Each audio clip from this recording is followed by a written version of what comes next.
Let's roll then. Because if I see it, I believe it. Boom. Food Junkie Radio, episode 40, maybe? I think so, 39 or 40. 39 or 40. Okay. Good. You were saying FDA, Japanese Wagyu, laboratory beef, go.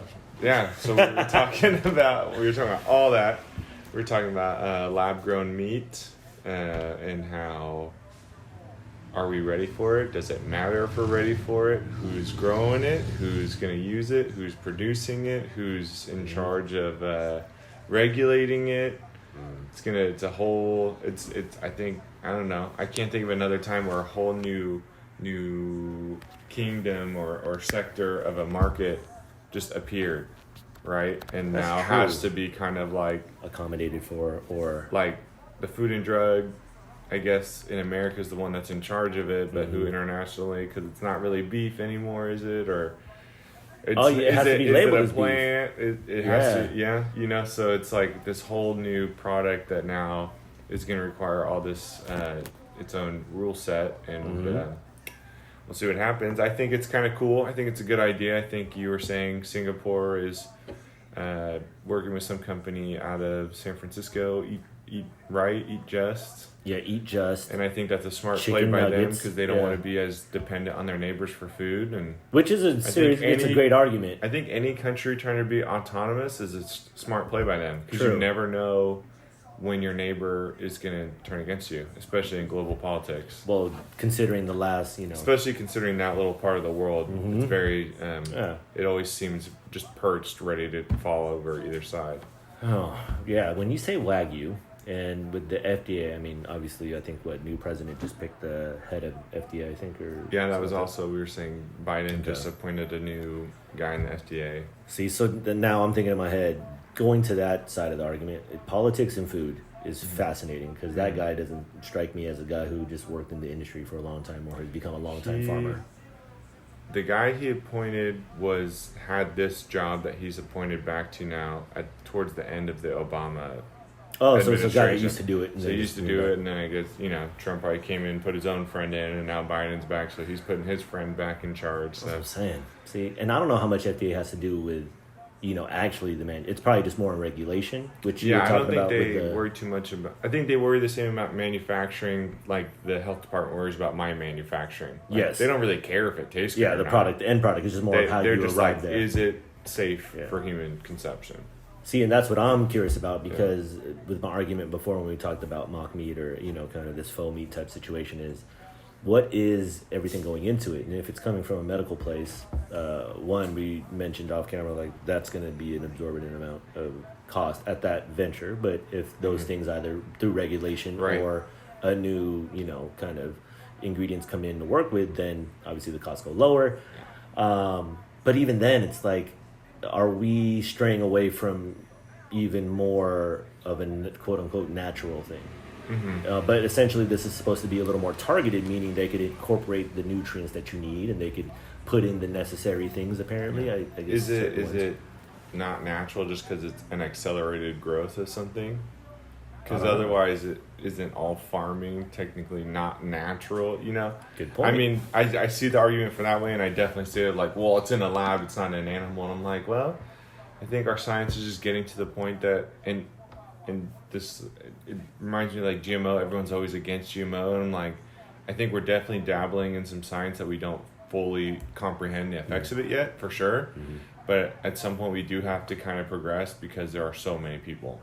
Like, we can't just go out and forage all the food for hundreds of millions of people who most of them don't want to even go foraging, right? That's a good point. And some of them who just don't even really care if the food tastes good or is local or not. Yeah, the perception of food is culture to culture, person to person. Right. So it just really depends on what, your area where you live at, I guess, handle the food situation. And I think, like, almost the individual household, right? Because we all know people who, like, they're like, why would you go eat at fine dining? Like, I don't get it. I can just go get a burger. I'm like, then it's not that a bad thing that you're never going to get it. It's just not for you. It's not for you. It's just an experience It's an experience that I value because of my previous experience that you just are not going to the same. So, yeah, I get it. It's the same reason I don't go to concerts. And other people are always like, I just saw so and so. I'm like, cool. I listened to it on Spotify, Yeah. just as great. not the and they're same, like, it's man. not the same. Not Like the to same. me, it is. You Same know what I thing. mean? It's like, oh, burger Yeah. versus 5-star dining. Yeah. It's the same. It's the same. No, it's not. Okay, well, for you it is, and Yeah. for me it's not. And I think the only similarity is the access, like the food access for everybody has to be there. Okay, and how I about think this? the lab grown meat is going to help with that. Does lab grown meat, and I think we talked about it when we were talking about the meat situation before, does it enter the fine dining sphere or any type of restaurant sphere? Not necessarily overtake meat, but now does that become kind of an option? I think we talked about that. I think it Impossible definitely Meat. starts as like a gimmicky thing, Okay. right?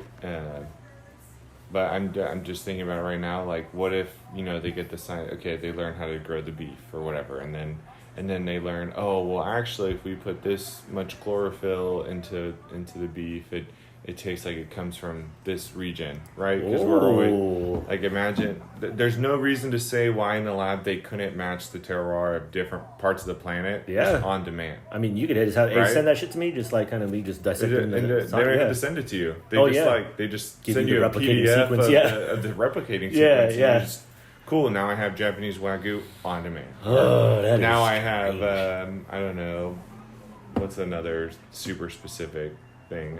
like grass-fed beef from Argentina. California avocados. California avocado. But I'm in Russia, right? Man. Imagine. That's pretty intense. Is that where we want to be? That's where I see the linear progression going, right? It's like, okay, we figure out the base, and then we start putting attachments on it. Right? I mean, so now You're my just only adding thing would seasoning. So I definitely see it entering the fine dining realm, because why wouldn't Specifics, yeah. Because they're so controlling about everything. Why wouldn't they want?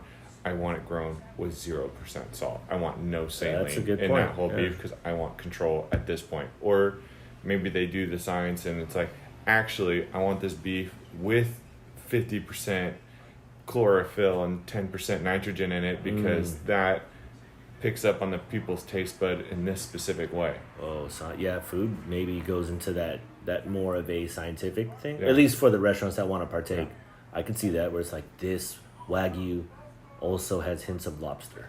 Yeah, right? Because it is both. I mean, like, yeah, we literally this is the surf 3D and printed them like one cell at a time, one lobster gene, one beef, and then we just stacked it. Yeah. The craziest surf and But I mean, it's not that far off from like molecular gastronomy, when molecular gastronomy kind of peeped its head, and then Exactly. Yeah, right? It's it almost was the same. really close. It to reminds that. me of like the Willy Wonka, the gobstopper, where she's eating it, and it's like, oh, it's this, and now it's this, and now it's this, and now it's this, and it's that's like becoming real. Like that could have. I mean, it's not for me personally. Yeah. I kind of just, because of who I am, I like when people can manipulate it in a more old school way, and like it shows more skill and more thought than to me than just like inputting the code. And I understand that there's a ton of research that goes into like figuring out, and I got like respect for that. Yeah. But I think for me personally, it's like, how many stirs is too many stirs in the risotto? Yeah. Or like how many was the right amount this time for these grains of rice that were kind of just grown. Yeah, for this year. This year, right? So for me personally, that's what I find more fascinating, and that's what I kind of look for when I go out. But I would still be down to try it. I would try cool. I would try it for sure. But I'm just I can see it two ways, because I'm trying to, in the restaurant world, I could see it, and it'll be even a very, very small percentage of restaurants that one could either acquire it or already have the means to do it, just kind of like how molecular gastronomy was. And then, but for the overall idea, I could see from if this is a world hunger issue, or if this is a having food, or if it's a, each country being self-sustained in terms of having a food source that isn't relied on another country. I could see that as being, there. I think my only question mark is what is ultimately in it, and then what is the ill effects of it down the road. Right. Because that's the big question. Yeah. So when it's in test phase, and then seeing what happens to those people 10 years down the road, because you can never definitively say if something did happen to those people, it could, even if they try to tie it to the food, it never could be ultimately tied to the food. It's like cancer.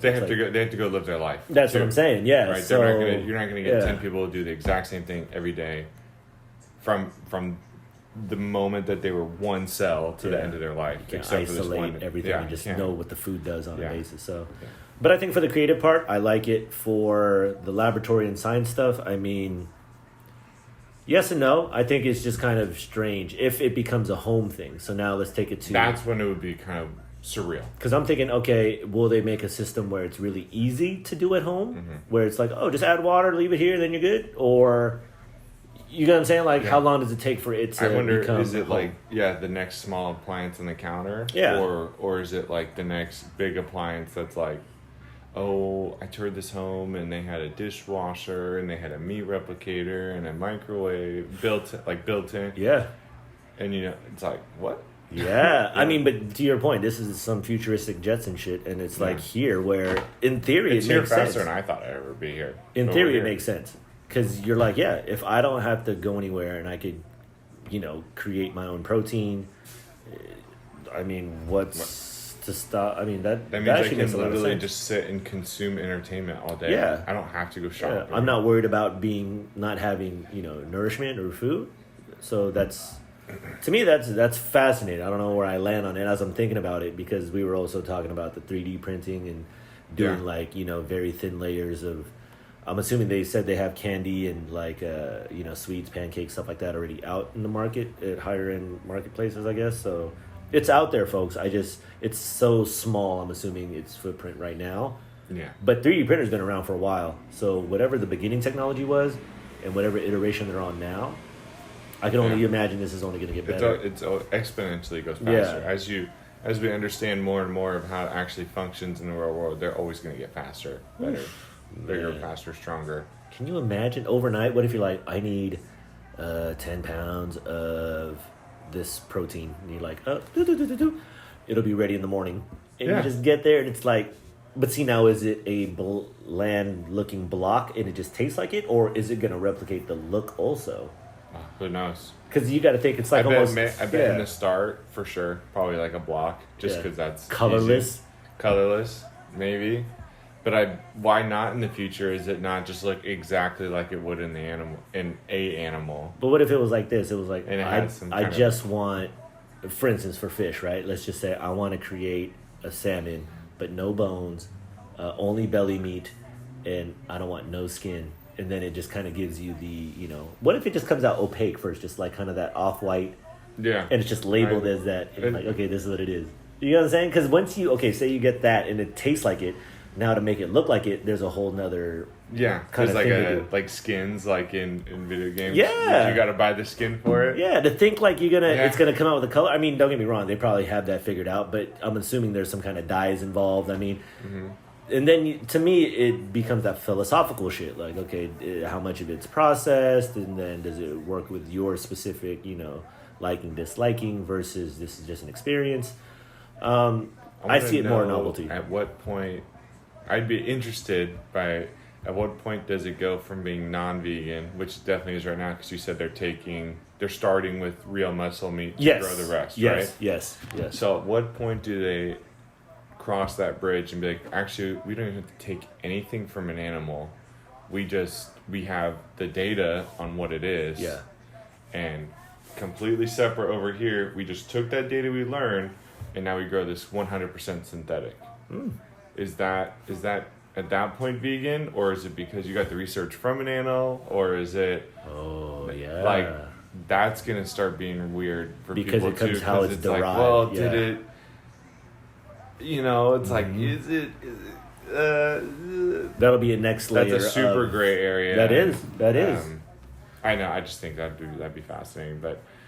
Going back to your thing about the skins and like making it look right, who's to say in the future it doesn't just come out like fully cooked? That's a good point. Like print as cooked hot. Print as cooked hot. Yeah, that's a good point. Like right from Star Trek. That is. I mean, I'm assuming we're headed that way. Press a button and then ding. Here we go. I think I had a chemistry teacher tell me a long time ago that basically all living organisms are carbon, nitrogen, and oxygen at their base. Yeah. And then with a couple other little seasonings thrown in, right? So now this makes you think like you're going to go down the safe aisle of the spices, right? And like at the front is going to be like your bulk carbon, nitrogen, oxygen. You just fill it, you just oh, I go through about 50 whatever case of that. Yeah. And then it's like you go down and instead of like flavorings or seasonings, it's like, oh, you know what we need this week? We need a little, I don't know, I can't think of not one mineral in my life right now. I'm thinking in my head like salt.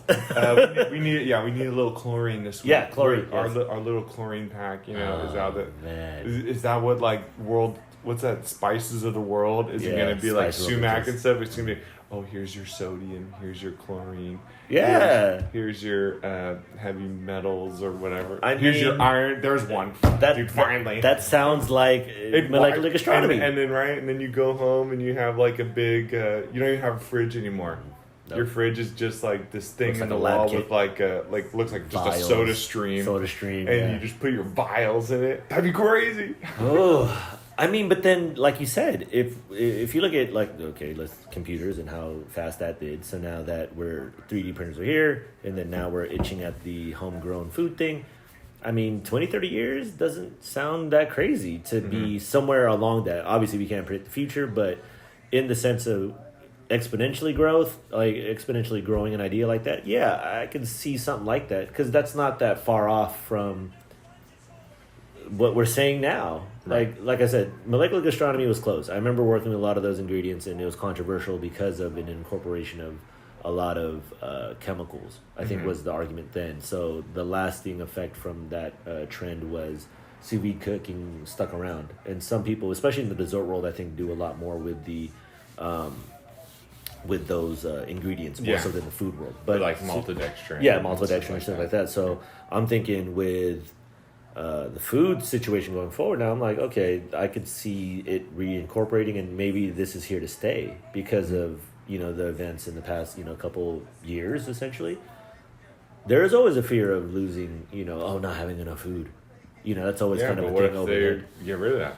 Exactly. So now, but see, my thing is they'll never get rid of that because we talked about before, we spend a lot of money trying to fix this. So now, are we to think if this technology breaks through, then all that money comes back? Like, what are we thinking here? I know. I like to be more, hippie about it, thinking about, like, I would hope that it does solve the hunger issue, that, like, somehow they make it eventually down the linear progression, right? Down the line, the printer should be getting cheaper and cheaper and cheaper, or the old ones get cheaper as the new ones come out, and then everyone ends up with one of these printers, and then everyone has whatever the things they need to use it at a base level, and then eventually it gets so easy to use that it's basically free for people to eat, right? Because if you can eliminate any, if we had unlimited energy, there'd be no wealth in the world. No. There'd be no power. That's true. Because you would be dependent on nobody. The power is limitless. Everybody's autonomy. Everybody does their own thing. Right? Which would be great, because then it's just like, whatever. That's what we're hoping for, right? Isn't that what we're working on? That's what I like to think we're working for, but then part of me knows it's just like, it will never be that way, because the people who are on top want to stay on top. So even if they do figure out, like, how to control it's like how the gas companies have all the patents for electric cars and for water patents. It's because people invented these things years ago, and the gas companies went and were like, that's mine, that's mine, that's mine, that's mine. Yeah. And now the people that created it just automatically died somehow. They like artificially slowed it down. Or they just made it disappear. Like the water guy. Until they have it now. Until people are like, somebody finally broke through that. It took one person to finally, like, I don't care, I'm just going to do it on my own. I'm going to take all the threats. I'm just going to go broke. And the guy that I saw made the water one. He made it a while back, but then he mysteriously died, and his whole family. Like, I'm like, mysteriously? Well, then there was that chick in Mexico who made plastic out of cactus.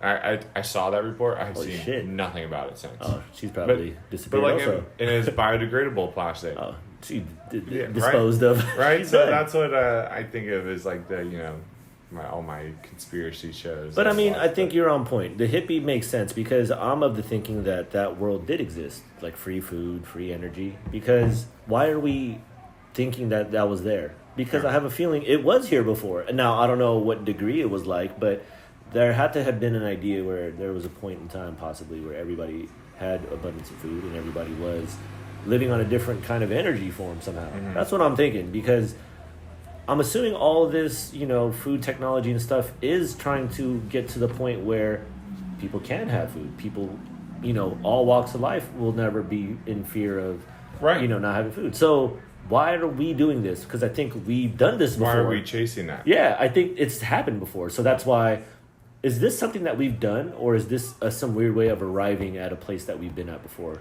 Because I'm a big person against it in a lot of ways initially, but as I think about it in that regard, I'm now embracing, I think anything different will just be great, because variation, I think, however it evolves, is important. Yeah. I want to see wild. I want to see farmed.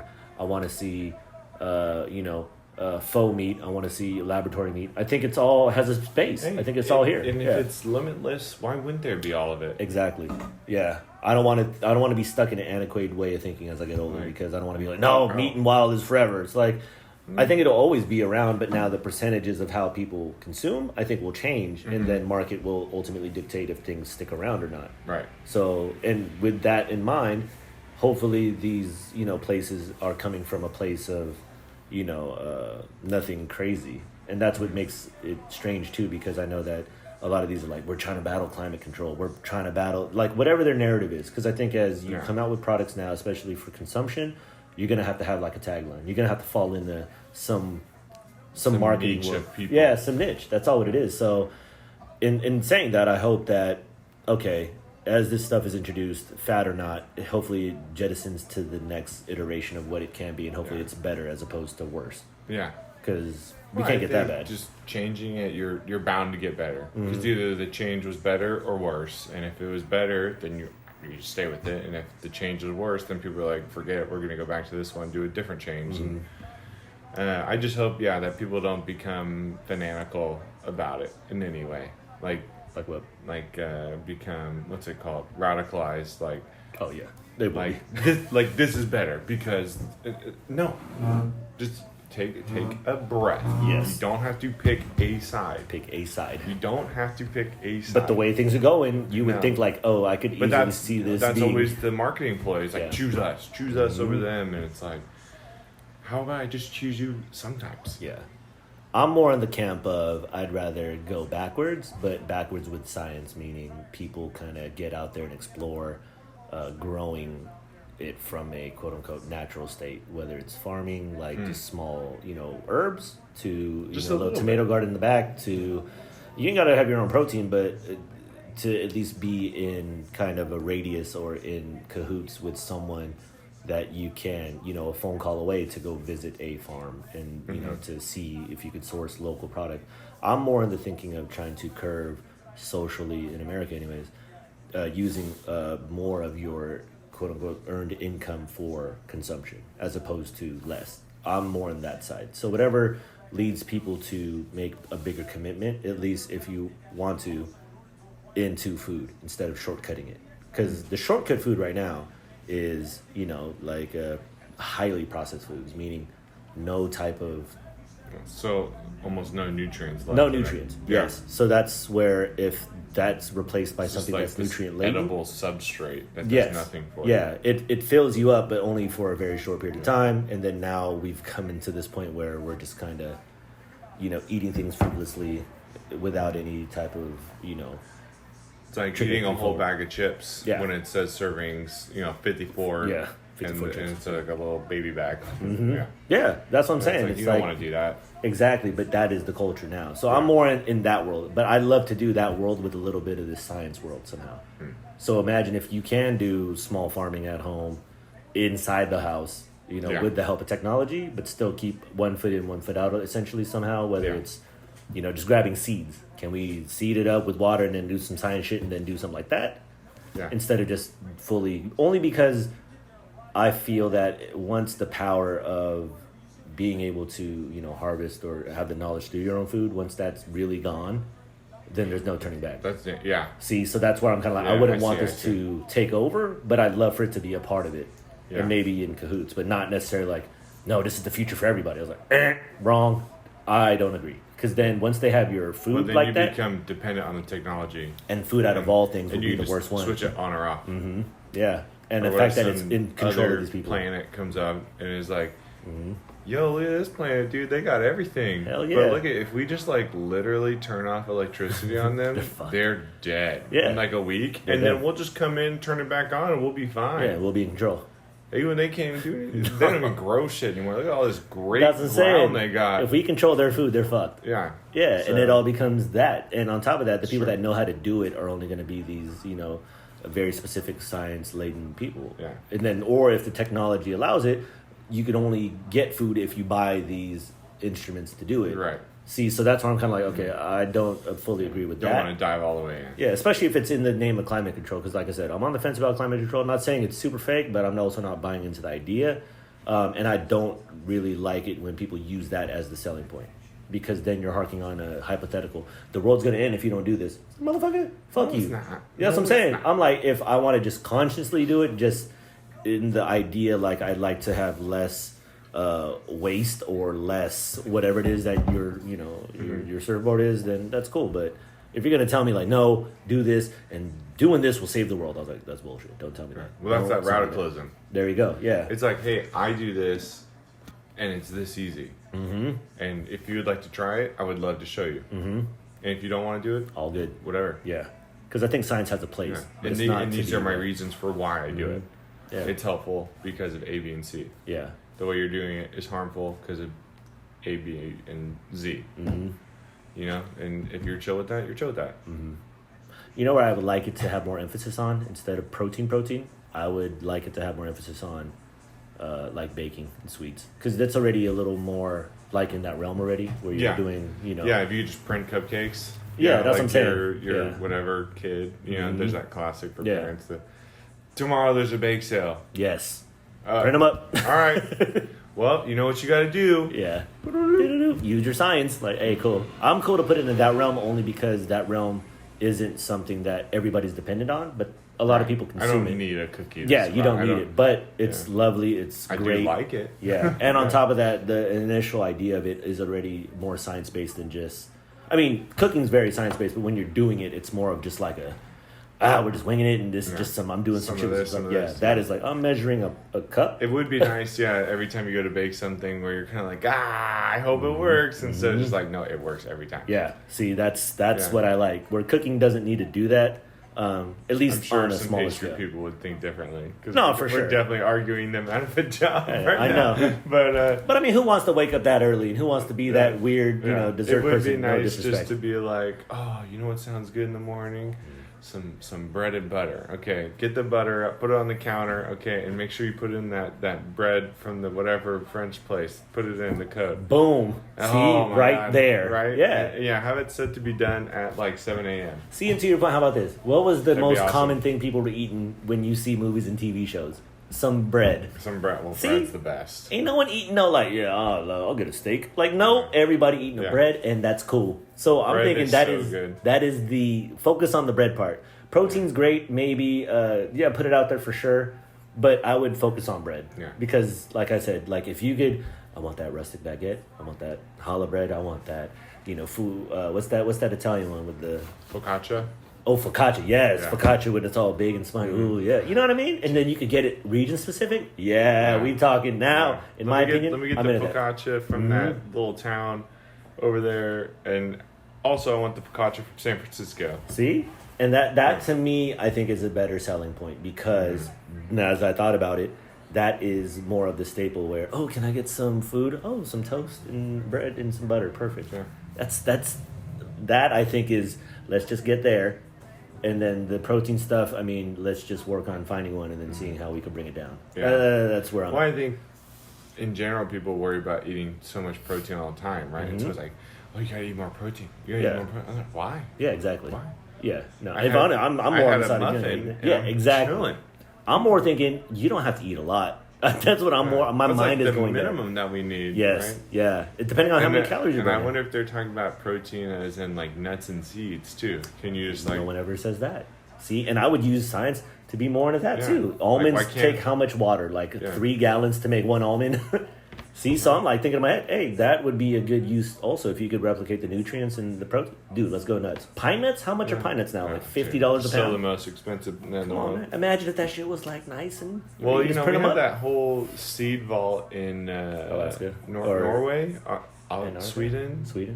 There are a couple. Yeah. Well, there's that famous one. Is up in the Nordic countries.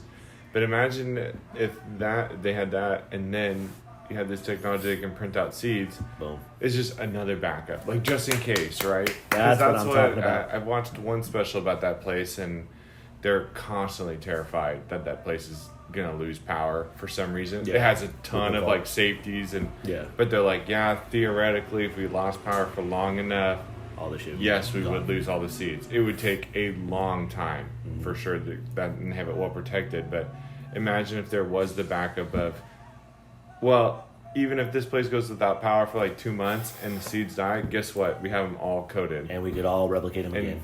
And then imagine back to our Russia thing.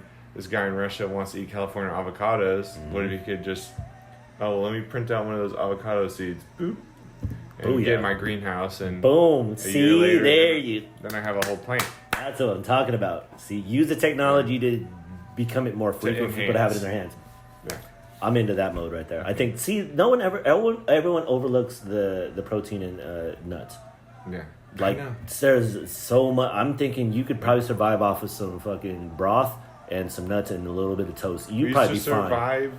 We were hunter-gatherers, right? We lived off just seeds and nuts. And every once in a while, kill a woolly mammoth. Yeah, but that's usually, you bring that back, and then there's like a feast for the entire village. Yeah. And those are only few and far between. And they ain't eating that shit every night. Nuts and seeds and mushrooms. They ain't eating that shit all night. And then on top of that, mushrooms would be able to work itself in. Imagine if you could make steak, but based off a mushroom now. Who's to say you can't already? That's honestly. Who's to say that there's not a mushroom out there? This is a tenderloin. Well, they have those... What is it? Chicken of the woods. Chicken of the woods. Chicken. Straight chicken. The king trumpets. Mm-hmm. You can like slice the stem and like they can. Oh yeah. They mimic like scallops. Yeah. Yeah. People do worry about the protein because they want to get filled up, and it's like, do you want to be filled up and uncomfortable all the time? Like, why don't you just kind of snack throughout the day? But I don't know how that got started. All that. You gotta eat protein. I mean, if I had to take a guess, that was the. I would say that's some like war stuff. No, that was, I think, the diet thing. Or okay, well, for like you gotta be big and strong for your country, right? That's what I would guess. I'm just spitballing, but that's a good point. I'm thinking it was the Atkins diet when it was introduced, where it was that was super popular. Different way of I mean, everybody was into that. Yeah, because it was this radical way of eating, but it kind of made a lot of sense in the way of. Protein intake and then fat and how you burn fat, so it kind of made sense in that regard. Everyone was it was like the huge anti-carb thing. People were like carbs are bad, and which they're on the right track. Still to this day, that nutrition class I took was the best thing one of the best things I ever did. Yeah, because it was like, I can eat carbs all day as long as I'm doing shit all day. Yeah. See, they don't give you the context. That's, I think, what happened. If I eat carbs and sit and game for the rest of the day, that's bad. Fucked. Yeah, that's bad. Fucked. If I eat a bowl of spaghetti right before I go to sleep. If I eat a PB&J and then go like work really hard, that's fine. That's what I need it for. Then I'm using it to its best ability. I don't want to go eat a steak and then go do a whole football practice. No. That's bad. No. That's horrible. Yeah. Because not only did I not use any of the energy I got from that steak, during the practice that I was hella sluggish, didn't get full practice out of it. Now, 2 hours later, when I finally have the energy for it, I'm sitting down in the hot tub recovering or gaming, recovering. See, and that's a good point. Yeah. The Atkins diet, I think, may have, and I'm just speculating here, may have been introduced without context. So it's like, hey, this is great. But then people just kind of everyone wants the quick fix. Or people were just at that time, there was a big emphasis on, physique. And however it was framed out, people just kind of were like, okay, I'll just do that. And thinking that's all you have to do. They just want to get muscle, and they're like, well, muscle's protein, so if I eat protein, I get muscle. And it's like, you got to do stuff also. You also have to do the working out. But see, the Atkins diet didn't come up without a full workout program. It just is like, eat this, healthy for you. They were just selling they were just selling the associated products with it. Yeah. See, I think that might have been the big boom, at least, with it kind of reprising its role. But in today's world, I think people are thinking more like you, where they're trying to optimize, activity with food.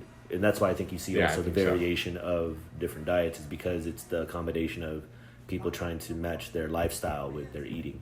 Which I hope so. yes, I hope so. yeah, because I do see that's that what I'm sometimes. thinking. Yes, not all the time. Yeah, but that's what I preach to people. Yeah, I'm thinking that it may be some kind of subculture movement that's happening, because we're not going to see those people. Rarely those people will eat out, and if they do, there's never openly like, "Hey, I'm doing this," and nope. You just got to go off the assumption. But based on if we're evolving ever so slowly, and if there's a different generation, and if we're some version of,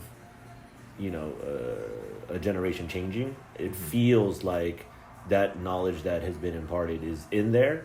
And not to say it's active, but there is almost now a understanding of food to a certain degree where, okay, wild, farmed, people have a certain baseline of understanding of what food is now. So hopefully, and I can't speak for everybody. I mean, fucking do whatever the fuck you want. But in terms of what you're talking about in eating in context with your activities, should be some kind of form of baseline for a lot of people. Just because you can live whatever lifestyle you want, and then eating in that way to accentuate that would be best practices. Not, you don't have to do it, just understand that, and then once that's out, then I think you go forward with it. It's been nice to see at least people are interested in the knowledge. Mm-hmm. And starting to converse about it, like, like the carbo loads before every Ironman, whatever thing, see a bike thing that comes through here. I'm always busy the night before because people are carbo loading. And I don't know if that really works or not, but people seem to think it does, and it's nice at least. That's how you know it works. Even if it's wrong, Yeah. At least they're like, I'm thinking about my meal in relation to what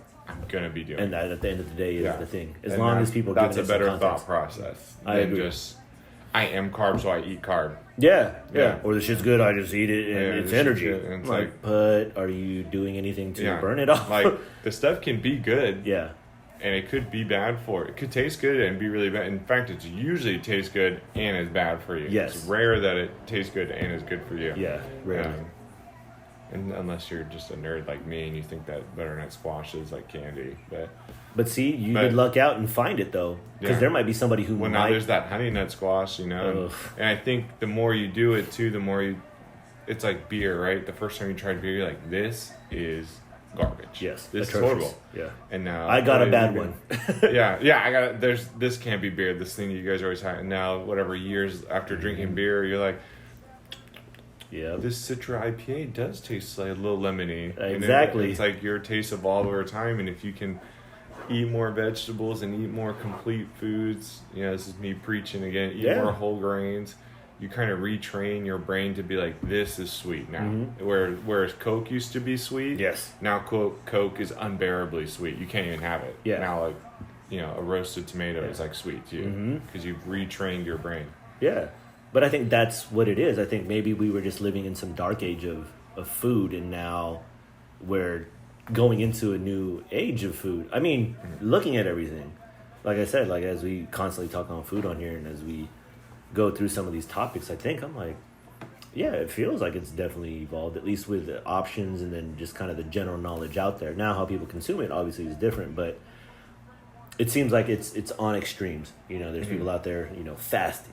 And then there's people out there vegan only, and then on the opposite end, protein heavy. And I think the big proponent also, to your point about how people are kind of having it in the conversation or being more aware of it, is because, today everybody's kind of kind of putting their stuff out there. So you see these like highly trained athletes, and then now you start to see what they eat, or they're openly talking about what they eat, or the chefs that are eating, and you're like, hey... Yeah. You're vegan? Yeah, exactly. But you're a lineman in the NFL. Boom. And now all of a sudden, once the information's out there, and not to say any of this is right, fucking, like I said, food's anything, but depending on whatever it is that you believe, you can kind of form-fit your life to match with food. Because food's going to be essential. And I get it how nobody knows. It's your energy source. Thank you. But how you find it, totally up to you. And there's conversation pieces. I'm not saying everything we say on here is anywhere close to being right. It's just... through our experiences and just straight opinion and what we see and what we hear, so it's the stuff that interests us. Yes, in both what we see in the news and what we observe from the people around us. Yeah, just our little point of view. I like the idea of bread, sweets being heightened to like if this is going to be ultimately, bad, let's just say candy, for instance. If this is none of this is going to be super nutritious. Okay, incorporate this and make this shit some of the craziest good stuff you can make then. And then for bread, like I said, do that. The seed thing I'm into. The protein thing, I get why there's a big push on that, because obviously that'll bring probably the most return from a business standpoint, most likely. True. Especially if it's going to be expensive, it might as well be a protein. Yeah, exactly. And on top of that, we all know, meat and proteins are dominated by, a very small amount of people. So I could see something like that wanting to break that apart. And in that regard, I do applaud it, just because it is hard to enter that market. But anything helps. Just kind of like looking at, quote unquote, electric cars, getting off food for a second. Same thing. Anything to disrupt what's happening, and not in a bad way, but just kind of bring alternatives, I think is the better. Because to have everything, all in, you gotta have options. Well, that's what I'm saying. More options, the merrier. So if that comes in the especially in the likeliness of private entity, and scientists out there that are in hopes of food for whatever their purpose is, I'm all about that. Because now you're marrying a world of science into food, which like I said, I'm not the biggest proponent of it, but if it's out there and it can help any form of situation, fucking do it for sure, because the options are everything. Shit, Japanese wagyu, I'm into that. Grow that shit. Just print it overnight. See, how quick would it be? Because at first it'll probably be like how people used to download music. Slow. It'll be like 3 days until it's ready. Like, jeez. It's like what was it like when people used to download music from like Napster and LimeWire? Like that'll be a week. Get off the phone. Yeah, exactly. Oh man. Stop playing Halo. I'm trying to make dinner. Can you imagine like how intricate that's got to be and then on top of that, to trust yourself to eat it. You know what I'm saying? Like, I'll probably just try it the first time I'll just be like, fuck it, dude, let's see what happens. It's no different than trying like some awful meat or something like that. Like, exactly. It really is. It's no different than some of those shellfish that they be looking weird. Oh yeah, I mean oysters. And I'm just like, whatever, we'll try it. No, that's a good point. I'm curious to see. I want to see how America kind of embraces it, because everything that we were talking about off air was reported by the BBC, and then they were talking about Singapore, Europe, and British kind of embracing a lot of this. You mentioned Japan, so it seems like as we continue forward now with that situation, the only thing we've seen here is the faux meats, Impossible and Beyond Meat, and we already talked about how they're already having a hard time having it available, obviously, because big industries are using that as an alternative protein source. So but the general conversation, I'm not sure yet, just because here in America, obviously, the meat business is, dominated by beef. Yeah. Pork, chicken. I think, is going down. Chicken kills it out here, but those are big businesses. So, and you know how America works, it's almost more the same in that regard. Yeah. So for a thing like that to enter the market, I mean, we'll see. I don't know how people actually really feel about it. I'm highly intrigued. It seems to be that the countries that don't have much land left to use are the ones that are most interested in the ulterior proteins. Yeah, that actually makes sense. Whereas we have so much space. Yeah, a lot of space. Yeah, that's true. Yeah. See, so now a world without trading for food, is that good or bad? I don't know. Because does California fall apart if we're not exporting anything? I think by the time you get there, haven't you already kind of figured out most of the problems? I think that's far enough away. That's a good point. To suggest that, Japan figured out how to grow all the protein we'll ever need. Okay, well, Kenya figured out how to grow all the carbs we'll ever need, and Canada figured out how to grow the vegetables we'll ever need. You know what I mean? Yeah. And then, I don't know, Brazil found a way to turn the whole Amazon into just water for everybody. That would be... And can we work on water? Fuck all the food shit. Let's work on water. If you had to make a choice on what is the most important... water by far. We need to get back to desalinization, figure out how do we get that ocean water into drinking water, because I know that effort was halted long ago also. Well, why can't we just have free water everywhere? Why am I paying $5 for bottled water? Why is coffee $5? You know what I'm saying? Like, water should be... I mean, I'm not saying should be free, but if there was something to be free in the world, water should be it. I saw a funny meme the other day, and it was just like a guy looking at an animal like, you're so stupid, or looking at a monkey, and it's like, you're so stupid, and the monkey goes, you're the only animal on Earth that pays to live here. And I was like, damn. Booyah. Gotta. But I was like, true. It's like, It is strange. all these animals, all these plant forms, Yeah. they all live on Earth for free. Yeah. And we're here. And we're the best, but we No. constantly make more problems for ourselves. That's what I'm saying. It's like, Yeah. are we really a part of this? My argument is always like, maybe, but it seems like we do everything still not kind to. of a fan of the fact that maybe the previous humans turned into mushrooms. Because I've seen a bunch of things. I haven't yet to read this report, but someone is theorizing that there was like, before a long time ago, that large mushrooms were all over the planet. Like, I could believe that. like huge, right? And so I don't know. And then it's like now they know that mushrooms are more closely related to us than plants.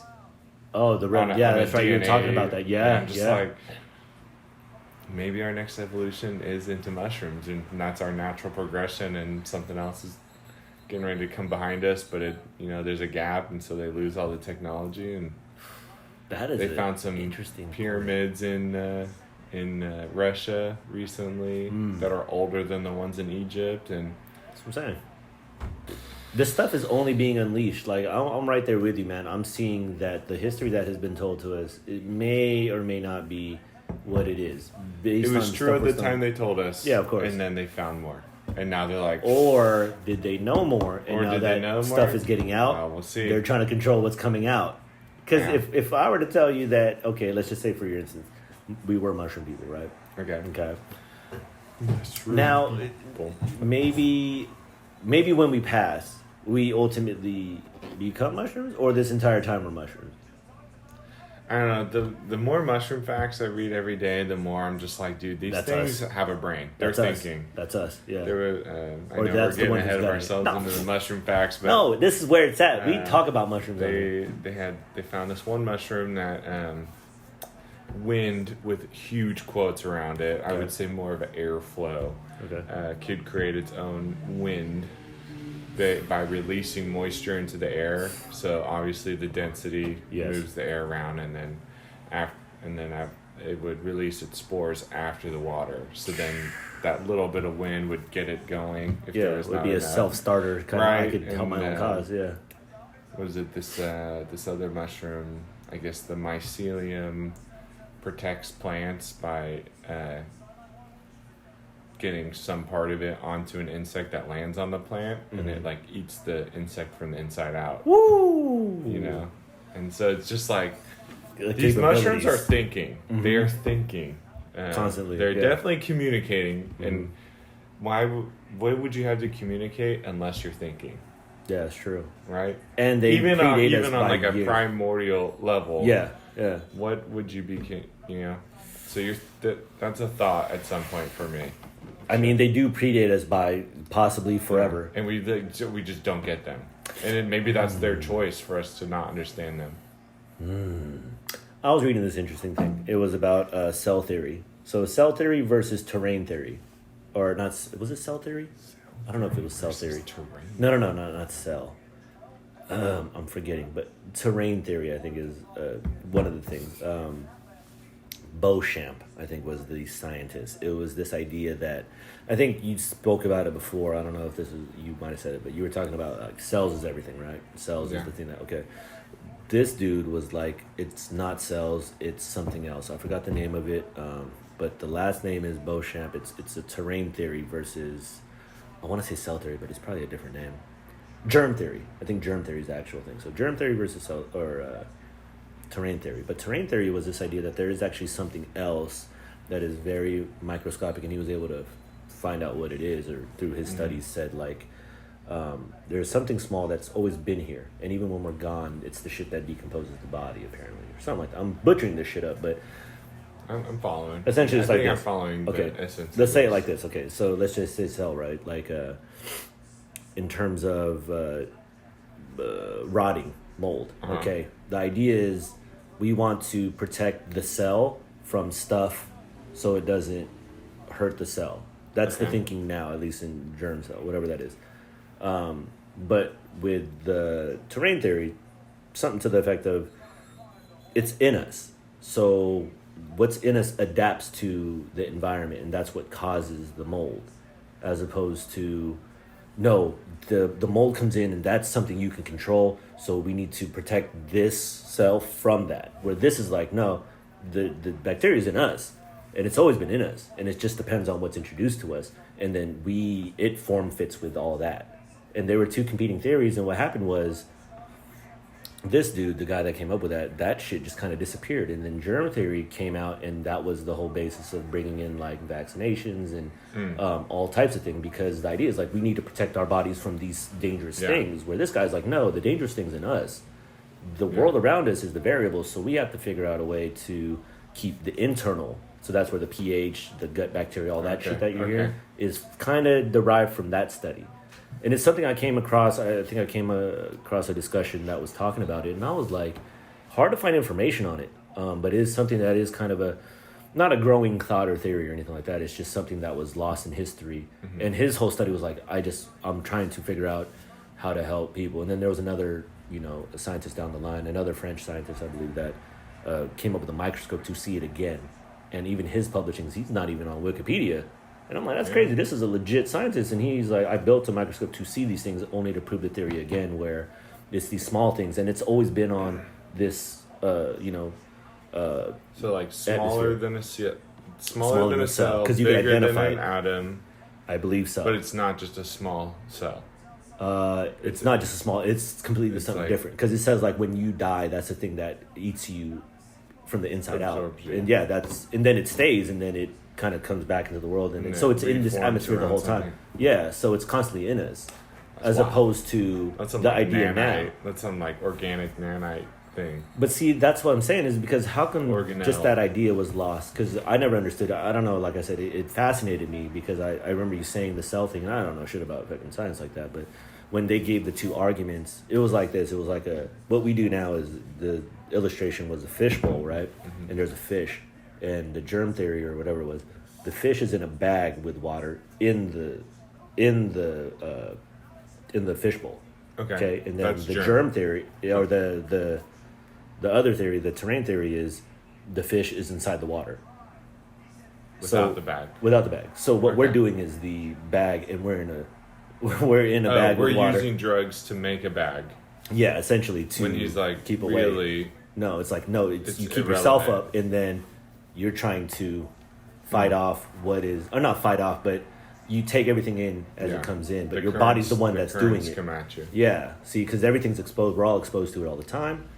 And then your body health is everything. Beauchamps. B-O-S. Beauchamps. Yeah, B-E-A-U-C-H-A-M-P. Oh, okay. Beauchamp. Okay. Yeah. Yeah, I think it's terrain theory, but it's hard finding some information on it. But it is an old theory, I guess, and the controversy was that was the heralded idea.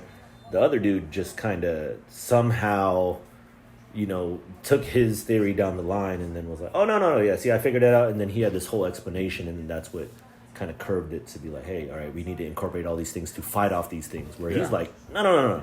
You got to work on your health. You got to work on your own. Yeah, your own health, your gut bacteria, your pH balance, all that shit, because everything that's out there. Yeah, because there's something in us. We are the disease. And then our bodies, kind of take things in and then react accordingly. So you have to be able to contain your shit inside type shit. I might have butchered that. I'm not a scientist, but fascinating as fuck, because I was like, I'm going to ponder that this week. I'm more into that idea. Try and find him. Beauchamp. Yeah, Beauchamp. But it was just fucking... Yeah, but to your point about the mushrooms, back to that, I agree with that. Now that I thought about that and what you just said, I'm like, and magics are mushrooms, they probably have a lot of that, whatever that is. Mm-hmm. And they said that's some ancient... That shit's been on the planet since whoever knows how long. Yeah. And it's in everything. It's in life. So it's like, because it was explained through mold. And you fuck with mold. You know how we know mold in the food industry. Yeah. I don't understand the science behind that, but in the way that they broke it down, I was just like fucking fascinated. I was like, wow, I can definitely buy into an idea like that, because it makes more sense. We are the disease. I mean, I always tell everybody this: when you're flying over and you look into a city, it looks like mold on cheese. Because when you're flying over, it's beautiful. It's all green, yeah. And then there's big white splotches. Well, it's just blotches of shit. Like when you look at it, you're like, yo, that looks like blue cheese. how we are. I didn't say that's not my stuff, but I mean, when I heard that, I was like, it feels like we're not supposed to be on here. But a part of us feels like we belong here. Mm-hmm. That's where the mushrooms come in. And to your point, I mean, as crazy as it sounds, control. That's what I'm saying. Or something along the way co-opted the brain part. So to your hippie point, it's like, okay, free food, and we were all interconnected like mushrooms, and we lived off the land, the whole monkey thing. I'm like, we are dumb. We should be here enjoying what this world has been given to us without any type of stress or added anything. Yeah. No kind of. That's what I'm assuming. Well, and just how much that psilocybin like messes with your brain chemistry and how it makes permanent changes. Mm-hmm. It reminds me of something I read the other day about how like when someone's pregnant, cells merge between the fetus and the mother, and some of the fetus cells are forever implanted in the mother, and it physically changes her DNA. Mm-hmm. And to my knowledge, the magic mushrooms are the only plant that do that. So to not just be like our closest relative, like we're whatever 99% related to apes, right? But for a plant to be so close, well, not a plant, I guess, for the mushroom kingdom to be so closely related to us that it can mix with our cellular chemistry, DNA, whatever it's doing in your brain, and cause permanent changes. That's just, just sit on that thought for a second. Don't even, but that's interesting. Just that. Yeah. Just even to ponder it. When the only other known way we know how to do that is through pregnancy. Yeah. That, you have a point there. So that sharing of nutrient or just fiber of what you're made, that's just interesting to me. Yeah, interesting how closely linked we are. Yeah. And as these things that they're able to interface like that. And actually have an effect on us. You just eat a bell pepper. Yeah, everything to us seems very, like, hey, it's that's nutrient, separate from we us. just use it. We just use it. Yeah. This one thing, this one type of mushroom, we're interfacing with it. We're not just consuming and get rid of it. Yeah. It's like, it's part of you forever. Yeah. And it's also very, very illegal. Yeah. Interesting. Why would that be? Why would they make that illegal? Yeah. It makes no sense. Oh, and this also is very, all the positive things we talk about it. It's like I said, we could be in the dawn of a new era. Everything we talked about today, on top of that, throwing mushrooms on there. Yeah. See, now imagine throwing, all the brilliant minds behind science and how much science could bring in with mushrooms. I mean, sky's the limit. I don't know, but whatever that means. Polo, let the people know what they need to hear. Drink your water, stay warm, be giving, be kind. It's the holiday season. Is upon us. Remember that there's other people around you. Yeah. I don't know what else I say. Put us in government. Put us in government. And Polo. Drink your water, be kind. Oh, listen, not to respond. Yes. That's a big one. Yeah, ponder that mushroom. What's that mushroom thing again? We'll end on that. What was that thing you need to ponder? What was that? About how the psilocybin causes permanent changes to your brain structure / chemistry. And it was interesting to me how a plant on that level could interface with you, and you interface back with it. Food Junkie Radio, episode 49 or 50.